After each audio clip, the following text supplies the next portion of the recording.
Right, hello, my name's Jenny Raggett. Sorry, should I do that? Yeah, okay. And I'm really, I'm not a professional town planner, I'm a campaigner for good town planning and for sustainable transport.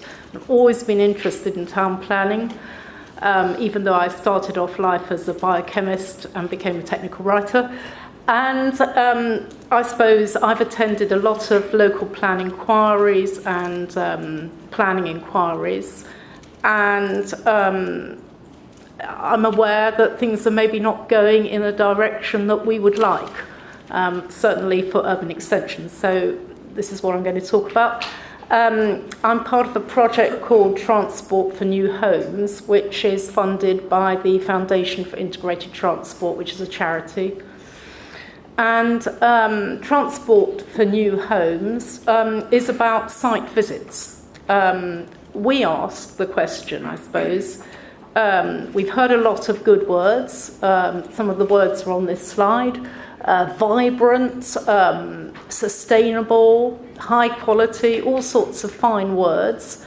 But are we really building this kind of thing? Are we really delivering sustainable development when it comes to new homes in particular? So let's go and have a look. We ventured out, we looked at urban extensions, new settlements, and we photographed what we found, and we talked to new residents, and we compiled a kind of more academic profile for each place to show the planning history and what was actually being delivered on the ground. We're going to a lot of places. We started off with a few, there's now probably about 20. The idea is to get a really good mix so that we do visit urban extensions, but also some urban schemes so that we look at urban renewal. And we've also been to the Netherlands, and we've included Cranbrook New Town as a completely new settlement to visit too. So what do we look for on our visits? We actually ask, well, what would it be like to live here? You know, what would it be like? Does this feel like a housing estate, or does it feel like a village community, to use one of the government's buzzwords? Is the place vibrant, pleasant? Is it well connected to the urban area, not just by roads, but for walking and cycling? How do people travel? What is there to travel to? And what would it be like living here without a car? You know, if you've bought you've bought an affordable home, do you have to have a car as well? Maybe 2 or 3. So what have we found so far? I mean, the project is ongoing, but our main concerns are to do with urban extensions on the fringe of towns. And there are lots of urban extensions. I think we're charting them as they're built or proposed, and there's about 100 or more that we haven't even worked all the way around the country, so there are a lot. And here are some of the ones we've visited and some general observations so far. The public realm, since you're interested in the public realm, I think we'd describe it as minimalist. The problem is that parking and road access takes up so much space, and the developers obviously trying to build as many houses as possible, and the local authorities are very keen on that to satisfy their 5-year housing requirements. So there's a sort of sacrifice, few urban trees, gardens, not really very much. And worrying, I think, is the way that developer contributions are channeled into road capacity, because ultimately these places are about travelling around by car. And if you look at them in the context in which they're built, you can see this very clearly, because they tend to be on the edge of town where there are a lot of fast roads, and they're slotted in with good access to those. Within the estate, we look around and we say, well, what is there here? Lots of things are promised. What actually has been built? Well, in some places, not much. So, I mean, I'm not going to go through them all, but a primary school is usually the first thing to be built. Other things are very slow to follow, and in particular, local shops, quite difficult to open. There is green space, but it's kind of left rough space. You do not get the kind of urban parks that make a suburb, say in London or some of the suburbs we know. It's more green infrastructure, which is nice, but you do need urban parks as well. That sort of thing seems to not even be planned. Local centres, lots of talk about village feel, local centre vibrancy, but when it comes to it, a lot of these urban extensions are being built near towns, which themselves are struggling in terms of local centres. And so, once again, it's quite hard to open new shops in an urban extension to those kinds of towns. What does tend to happen is you get a very large supermarket opening close, and I'm afraid when that happens, the chances of opening local shops within the urban extension is, it goes down. I think this photograph shows the Waitrose near the very large urban extension to Swindon at Winchelsea, which was doing very well and catered for a very large area, but when we looked at where the local shops were, you could see where they were going to open, but they're just not going to. I mean, they haven't opened for a number of years, which is quite sad. Walking and connections to the surrounding area. Often these places are isolated. They're not really linked by streets in the usual way, of a suburb. It's more a matter of the walking route might be, say, down the river valley into town. So there's a nice recreational walk into town. But when it comes to a walk into town that would be safe, overlooked by houses in the same way as you would in a suburb, not really. And instead, the walker, as we've tried walking to these places, is faced with a sort of distributor road complex, which really isn't quite the same as a street. Road access, as I've already hinted, normally these places are built with easy access to the road network, and they're advertised as such by estate agents and developers. New road access, as we've now charted, is paid for by developers and also by the government, who of course are encouraging garden villages by saying, this garden village will pay for a new road, a new access point to a motorway, that kind of thing, and that will provide for our new sustainable garden village. Well, yes. So this map, which is actually Upton Park near Northampton, shows, that it's been built right next to existing dual carriageway and roads, and there's direct access onto it, and it's a temptation, if you move there, to commute a long way by car. Needless to say, as a result of all this, parking does really dominate the public realm. And in many places, there is car parking both at the front and at the back of the house. So the houses become islands in a kind of sea of tarmac. This is, it's not true in all of the housing, but it's quite common.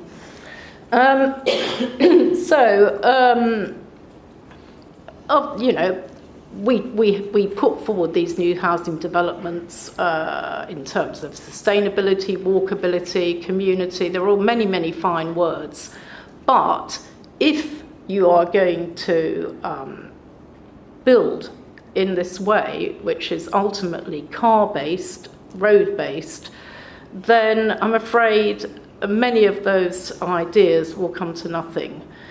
It doesn't help, of course, that where these places are being built, urban extensions, they are often very close to out-of-town retail, out-of-town business parks, and everything is already a bit like mini America. So it's difficult when you're building in that context to really get a place that's walkable, well connected by sustainable modes, and serviced by bus or anything else.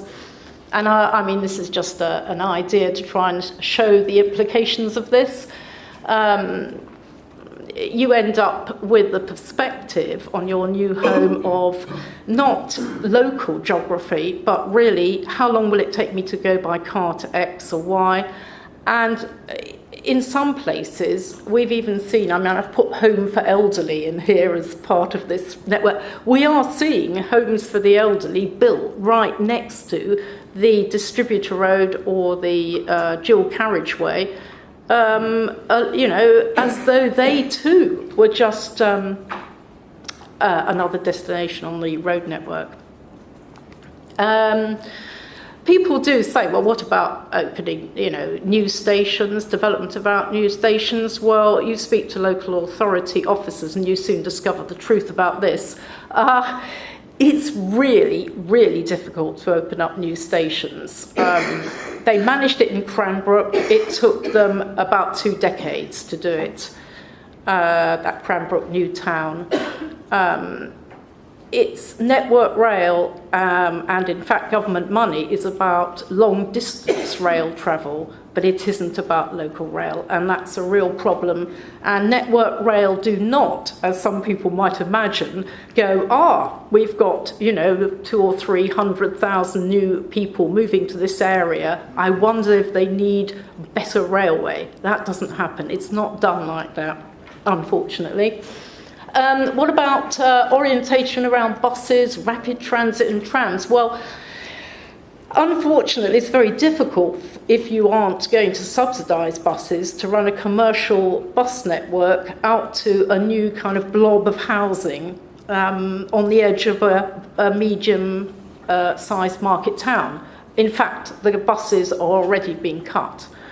Also, you are in a situation where people are already wedded to their car, so that doesn't help. And as for rapid transit and trams like rail, it's done in Europe, but for some reason, it's not something that's really seriously considered in a planned way in this country, which I'll come to later. Not all the places we've visited so far are car-dominated. I mean, there's been some quite good ones. Bath Riverside, which is an urban development, certainly quite impressive. People were walking, but there are places to walk to, it being in Bath. Kidbrooke Village in London, similar. Local facilities, Kidbrooke Station has been done up especially to cater for the vast new housing around it. Dickens Heath is an older urban extension and certainly more walkable with shops and a high street. Poundbury struck us as a possible way forward, even though the architecture of Poundbury doesn't please everybody. The thing about Poundbury, we visited about 3 times and we've spoken a lot to the people who live there, and we've also spoken to the Prince's Trust and planners. It's quite different from the other urban extensions because it's vibrant. It really is. There are a lot of people walking around. There are shops, there are cafes, there's pubs, there's a garden centre in the middle of town.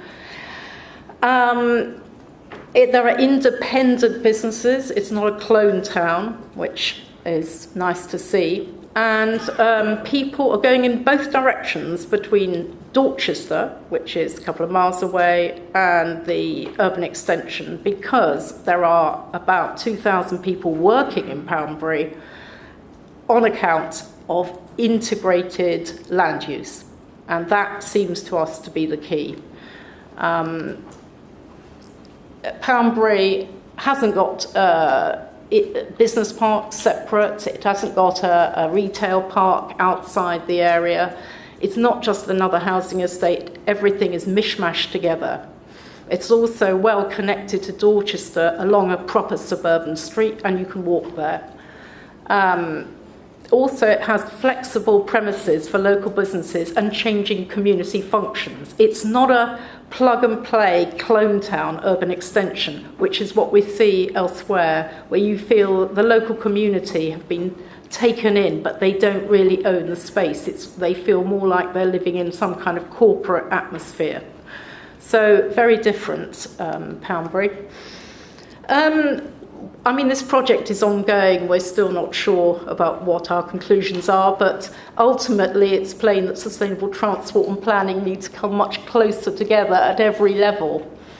When we speak to the Department of Transport, they don't really know much about spatial planning. When we go to speak to DCLG, they know very little about transport. We've pointed out also that if you do have very high targets done through the strategic housing market assessment for places which are essentially semi-rural or have a lot of small towns, you will saddle local planners with incredibly high numbers, and they've got to find a place for them somewhere. So guess what? Nearly every small town or medium-sized town ends up with its urban extension. So the way we target housing needs to change. We need a national plan as to where we're going to build, and only then can we make some kind of progress paying for really good public transport infrastructure to support new housing. I mean, that's one of the things. The NPPF and the planning policy guidance are very, very vague at the moment. Vague aspirations, words don't mean much, and that needs to be changed. Building new homes around new roads builds trouble for the future. And so in conclusion, I don't know if this is something, but fine words, butter no parsnips. In other words, lots of fine words in the NPPF, but when it comes to getting delivery of transport and new homes, it's not working. And changes are urgently needed to steer us in the right direction. Thank you very much.